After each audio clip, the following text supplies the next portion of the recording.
All right, so in this tutorial, I'm going to show you guys how you can convert and adjust images for newsprint layouts to black and white and not damage your original pixels. Um, Sometimes in magazines, we get full color. Full color, whether it's newsprints, newspaper, magazine, whatever, is always going to be more expensive. So sometimes the client's budget might be they can't afford full color, but they still want that size of the ad. So we may be provided an image, we may take the image, or we may charge them to find an image. In this case, we got this kind of a stock photo here that we would buy the rights to so the client could use in some sort of capacity.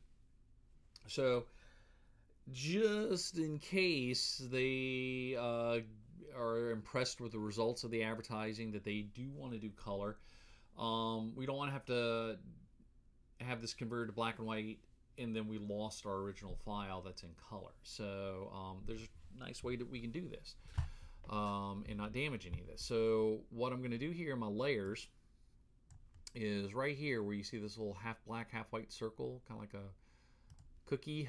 We're going to go and click on that. I'm going to create a black and white layer on top of it. And this is going to create a layer mask. It converts my image to black and white. And you'll see over here to my right, my properties panel shows up. And what I'm going to adjust in here is I'm going to try and adjust the contrast of this so that the shadows get nice and dark, and because right now everything's a little kind of muddy and blended in with the even lighting. So I may have to adjust it a little bit so I can get some more pop into the image and adjust it out a little bit so that I can get some nice value going on in here so that I got some good contrast. So just to kind of show you, we'll do before and we'll do after.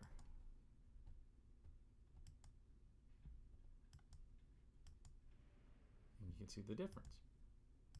So that way, as you can see, it's on its own layer. I don't damage my my original color pixels. And so to bring this into InDesign, what I would do is I would save this, and I want to retain. I could save it one of two ways. I could save it retaining its layers. InDesign can see that, but since I know I'm just using this as a black and white image, I'm just going to go ahead and save it under a new file name and save it without its layers. And so what winds up happening is that I wind up having two files. One that's a layered file that I can come back to and edit if I need to, and one that is a flat file. So we're going to save this because it's InDesign. We'll save it as a TIFF file. And where it says electrician, I'm going to put behind it black and white so that I can tell by its title that that's the black and white version of it. I'm going to turn off its layers because I don't need that, and we'll go ahead and save it, and it'll save as a smaller file. Macintosh LZW compression is all good for this, and click OK. And I'm going to go and save again, save as, and I might put raw, or I might put original, or even color. Just something so that I know that that's my file that I'd want to go back to. I'll save that as a Photoshop document.